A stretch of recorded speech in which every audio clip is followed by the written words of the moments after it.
Hi යාළුවනේ කොහොමද ඔයාලට? ඉතින් මම අද ආවේ ගොඩක් අය දැවෙන ලොකුම ප්‍රශ්නයකට පිළිතුරුත් අරගෙන.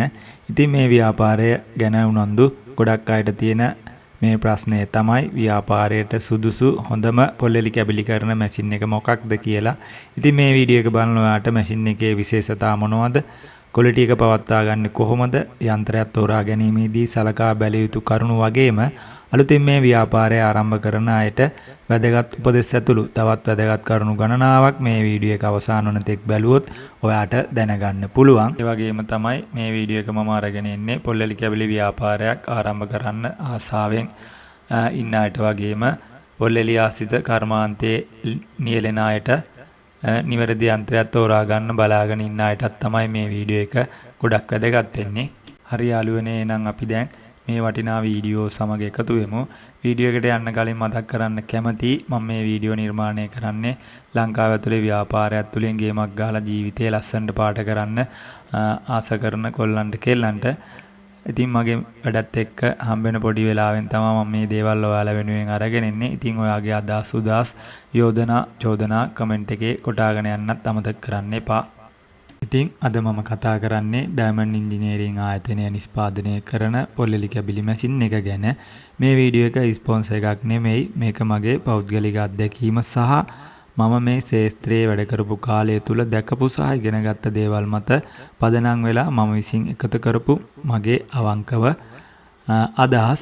මේ පොල්ලෙලි කැබලි ව්‍යාපාරය ආරම්භ කරන්න හිතාගෙන ඉන්න ගොඩක් අය මගෙන් අහන ප්‍රශ්නයක් තමයි මහත්තයා ගන්න හොඳම පොල්ලෙලි කැබලි කරන මැෂින් එක මොකක්ද කියලා. ඉතින් ඒ හැම වෙලාවෙම මගේ පිළිතුර උනේ ඩයමන්ඩ්.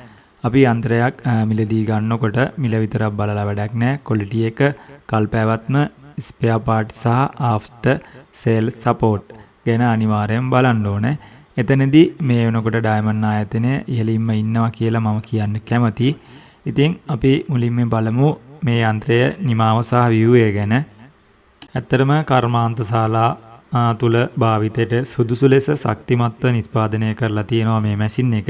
මැෂින් එකේ පහළින් ඇති කකුල් වල නිමාව නිසා අපිට ඉතා පහසු ආකාරයට එය ස්ථානගත කරන්නත් පුළුවන්. ඒ විතරක්ම නෙමෙයි, පොල්ලෙලි කැබලි ව්‍යාපාරයේදී මැෂින් එක කියන්නේ සාමාන්‍ය උපකරණයක් නෙමෙයි. එය දවසින් දවස වැඩ කරන පැය ගණනක් නිෂ්පාදනය කරන ප්‍රධාන උපකරණයක්. ඒ නිසා මැෂින් එකක් තෝරා ගන්නකොට ලස්සන පෙනුම විතරක් බලලා තීරණය ගන්න හොඳ නෑ. ඒ සඳහා බලන්න ඕන කරුණු කිහිපයක්ම තියෙනවා. මාගේ අත්දැකීම අනුව කර්මාන්තවල භාවිතයට මැෂින් එකක් හදනකොට ඒ ශක්තිමත් බව ඉතා වැදගත්. පොල්ලෙලි වගේ දේවල් ප්‍රොසෙස් කරනකොට මැෂින් එක නිතරම වැඩි පීඩනයක් ලැබෙනවා. ඒ නිසා මැෂින් එකේ ප්‍රේම් එකේ ශක්තිමත් බව, මූවින් පාර්ට්ස් වල ගුණාත්මක භාවය, දිගු කාලින භාවිතයට සුදුසු නිර්මාණයක් වීම බොහෝසෙයින්ම මෙහිදී වැදගත්. දෙවෙනි කාරණය විදිහට පොල් සැකසුම් කර්මාන්තය සඳහා විශේෂයෙන් නිර්මාණය කළ යන්ත්‍ර රැසක්ම ඔවුන් සතුව තියෙනවා.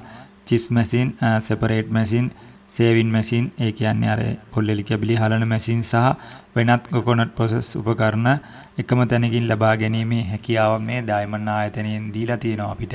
තුන්වෙනි කරුණ තමයි තාක්ෂණික සහාය. අලුත් ව්‍යාපාරිකයෙක් යන්ත්‍රය මිලදී ගන්නට වඩා වැදගත් වෙන්නේ අවශ්‍ය අවස්ථාවල උපදෙස් සහ සහාය ලැබෙන එක. මාගේ අත්දැකීම් අනුව ඔවුන්ගේ සේවාව හොඳ මට්ටමක තියෙනවා. ඒ වගේම එක දෙයක් පැහැදිලිව කියන්න කැමති, හොඳ මැෂින් එකක් තිබුණට ක්වොලිටි නැත්නම් ඒ ව්‍යාපාරයේ සාර්ථක ව්‍යාපාරයක් වෙන්නේ නැහැ. ආයතනය බලන්නේ මැෂින් එකේ බ්‍රෑන්ඩ් එක නෙවෙයි, නිවැරදි ප්‍රමාණයට කපලා තියනවද, හොඳින් වේලලා තියනවද, පිරිසිදුව තියනවද සහ එකම ක්වොලිටියට දීර්ඝකාලීනව ලබා දෙනවද කියලා. ඉතින් මේ දේවල් වලින් තමයි ඔයාගේ ව්‍යාපාරයේ සාර්ථකත්වය තීරණය වෙන්නේ. ඒ නිසා මගේ උපදේශය තමයි යන්ත්‍රයක් මිලදී ගැනීමට පෙර ඔයාගේ නිෂ්පාදන අවශ්‍යතාවය, ඒ වගේම විදුලි සැපයුම, නිෂ්පාදන ධාරිතාවය සහ අලෙවියෙන් පසු සේවාව ගැන හොඳින් විමසිලිමත් වෙලා මැෂින් එකක් තෝරා ගැනීම සිදු කරන්න.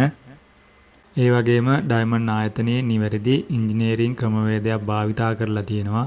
මොකද මගේ ආයතනයේට විවිධ ප්‍රදේශවලින් විවිධ ව්‍යාපාරිකයන් පොල්ලෙලි කැබලි රැගෙන එනවා. ඉතින් මේ අතරින් මට විශේෂයෙන් හඳුන ගන්න පුළුවන් මේ ඩයමන්ඩ් මැෂින් වලින් නිෂ්පාදනය කරන පොල්ලෙලි කැබලි. මොකද ඩයමන්ඩ් ආයතනයේ මේ පොල්ලෙලි කැබැල්ල වෙනමම ගුණාත්මක භාවයක් තියෙනවා. ඉතින් ඒක ඕනම තැනකදී ඉතාමත් පහසුවෙන් හඳුනා ගන්න පුළුවන්. හොඳ මැෂින් එකක් කියන්නේ මෝටර එකක් සවි කරපු උපකරණයක් විතරක් නෙවෙයි. එහි සෑම කොටසක්ම එකිනෙකට ගැලපෙන ආකාරයට නිර්මාණය කරලා තියෙන්න ඕනේ. උදාහරණයක් විදියට ෆීඩ් කරන ක්‍රමය, කටින් සිස්ටම්, අවුට්පුට් එක ලබා දෙන ආකාරය සහ මැෂින් එකේ නිමාව යන මේ සියල්ලම නිෂ්පාදන ක්වොලිටියකට බලපානවා. ඉතින් ඒ අරුණාම නඩත්තු කිරීම පහසුවතා කාර්යක්ෂමතාවය කියන දේත් ඉතාමත් වැදගත්. ව්‍යාපාරයේදී වැදගත්ම දෙයක් තමයි මැෂින් එක නවතින්නේ නැතිව වැඩි කාලයක් වැඩ කරන එක. මොකද පොල්ලලි කැබලි නිෂ්පාදනයේදී රොඩු වැඩි වෙනකොට මැෂින් එක හිර වෙනවා. එතකොට නවත්තන්න වෙන කාලය ගොඩක් වැඩි.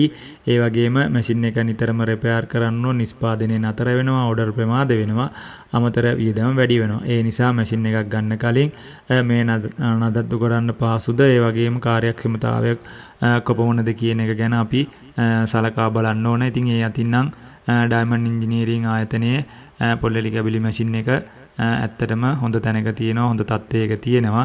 කාර්යක්ෂමතාවය අතින්ද ගොඩක් ඉහළයි. ඉතින් ඩයමන්ඩ් ඉන්ජිනියරිං ආයතනයේ වෙබ්සයිට් එක බැලුවොත් ඔයාට ඒ දේ තවත් පැහැදිලිව දැනගන්න පුළුවන්. ඒ වගේම තමයි ඩයමන්ඩ් ආයතනයේ මැෂින් වර්ග දෙකක් තියෙනවා. එකක් සිංගල්, අනිත් එක ඩබල් කියලා. මෙතනදී ඔයාට ගැලපෙන මොඩල් එක ඔයාට තෝරගන්න පුළුවන්. ඔයාට ගැලපෙන ආකාරයට ඔයාට දිනකට නිෂ්පාදනය කරන්න පුළුවන් පොල්ලලි 2000-3000 අතර ප්‍රමාණයක පොල්ලලි කැබලි නම්. එහෙම නැතිනම් ඔයාට ඉන්නේ අඩු සේවක සංඛ්‍යාවක් නම්, ඒ කියන්නේ 3 දෙනෙක් වගේ නම් ඔයාට ගැලපෙන්නේ සිංගල් මැෂින් එකක්. ඔයාගේ ව්‍යාපාරයට එකතු කරගන්න පුළුවන්. එතනදී ඔයාගේ විදුලියට ගැලපෙන ආකාරයට ලබා ගැනීමට ඩයමන්ඩ් ආයතනයෙන් අවස්ථාව ලබා දීලා තියෙනවා.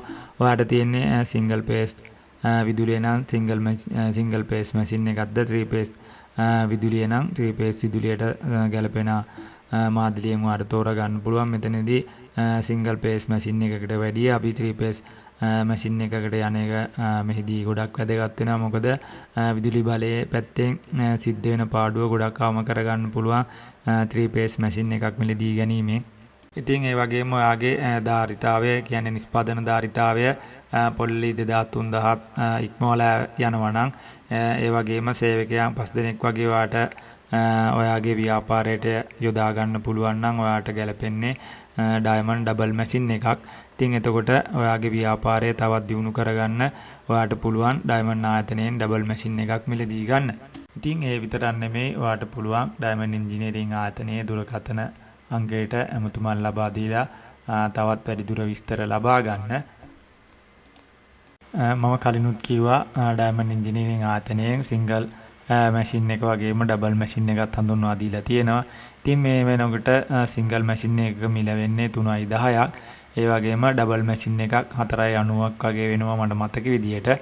ඉතින් ඔයාට පුළුවන් ගැලපෙන ආකාරයට මේකින් මිල ගණන් යටතේ පොල්ලලි කැබලි කරන මැෂින් ගන්න. ඉතින් ඊට අමතරව ඔයාලගේ වෙබ්සයිට් එකේ දාලා තියෙනවා කොහොබත් මැෂින් වගේම හලන මැෂින්, රයිසි වගේ දේවල් ඔයාට මේ ඩයමන්ඩ් ආයතනයෙන් ලබා ගන්න පුළුවන්. ඉතින් වර්තමානයේ වෙනකොට ගොඩක් ආයතන මේ පොල්ලලි කැබලි කරන මැෂින් එක නිෂ්පාදනය කරනවා. ඒක කොහොම වුණත් මම භාවිතා කරලා තියෙන්නේ ඩයමන්ඩ් මැෂින් නිසා මම රිවිව් එකක් විදියට ඩයමන්ඩ් මැෂින් එක අරගෙන ආවේ ඒකයි. මොකද මට අනිත් මැෂින් යූස් කරලා බොහොමයක් අත්දැකීම් අඩුයි. ඉතින් කොහොම වුණත් අනිත් මැෂින් පාවිච්චි කරලා නැති වුණත් ඩයමන්ඩ් ආයතනයේ මේ පොල්ලලි කැබලි කරන මැෂින් එකෙන් මට අවශ්‍ය හැම විදිහකින්ම මම මගේ කාර්යයන් ඉටු කරගෙන තියෙනවා. ඉතින් ඒ අතින් බැලුවාම ඩයමන්ඩ් මැෂින් එක ඕනෑම පොල්ලලි කැබලි ව්‍යාපාරිකයට වඩා සුදුසුයි කියලා මම කියන්න කැමතියි. ඒ විතරක් නෙමේ, ඔයාට අද ගිහිල්ලා අදම මැෂින් එකක් මිලදී ගැනීමක් කරන්න කොහෙත්ම බෑ. මොකද මාස 3ක් වගේ කාලෙකින් තමයි ඔයාට මැෂින් එකක් ලබා ගන්න පුළුවන් වෙන්නේ. ඔවුන් ලංකාව තුල විතරක් නෙමේ පොල්ලලි කැබලි මැෂිනුත් ඔවුන් අපනයනය කරනවා. ඉතින් ඒක නිසා ඔවුන් බොහෝසෙයින් කාර්යබහුලයි. ඉතින් ලැබෙන ඕඩර් අනුව තමයි ඔවුන් මැෂින් නිෂ්පාදනය කරන්නේ. ඉතින් ඔයාට ඩයමන්ඩ් ආයතනයේ මැෂින් එකක් කොච්චර අවශ්‍ය වුණත් ඔයාට මාස 3ක් කාලයක් බලාගෙන ඉන්න කොහොමද සිද්ධ වෙනවා. ඉතින් ඒ විතරක් නෙමෙයි, ගුණාත්මක භාවය අතින් වගේම ආෆ්ටර් සර්විස් එක අතිමුත් ඉහළින් ඉන්න නිසා ඔවුන්ට තියෙන ඉල්ලුම ගොඩාක් වැඩි. ඔයා ඩයමන්ඩ් ආයතනයේ මැෂින් එක මිලදී ගන්නකොට ඔවුන් විසින් ඔයාට උපදෙස් මාලාවක් ලබා දෙනවා මැෂින් එක ක්‍රියාත්මක කරන ආකාරය පිළිබඳව. ඉතින් ඒකත් ගොඩාක් වටිනවා අලුතෙන් මේ ව්‍යාපාරය පටන් ගන්න අයට. ඉතින් යාළුවනේ අවුරුදු 8ක් පුරාවට මම මේ ශ්‍රේෂ්ඨ තුර එකතු කරගත්ත දැනුම අනුව මේ ඩයමන්ඩ් ආයතනයේ පොල්ලලි කැබලි කරන මැෂින් එක ඔයාගේ ව්‍යාපාරයටත් වඩා සුදුසුයි කියලා මම කියනවා. ඉතින් මම හිතනවා දැන් ඔයාලගේ ප්‍රශ්න වලට පිළිතුරු මේ වීඩියෝ එකෙන් ලැබෙන්නේ නැති කියලා. ඉතින් මේ සම්බන්ධව නම් මට කියන්න තියෙන්නේ මෙච්චරයි. ඉතින් ආයෙත් දවසක දැනුම පිරුණ අලුත් වීඩියෝ එකකින් හම්බෙනකම් මම ගිහිල්ලා එන්නම් ඔයාලට. ජය වේවා.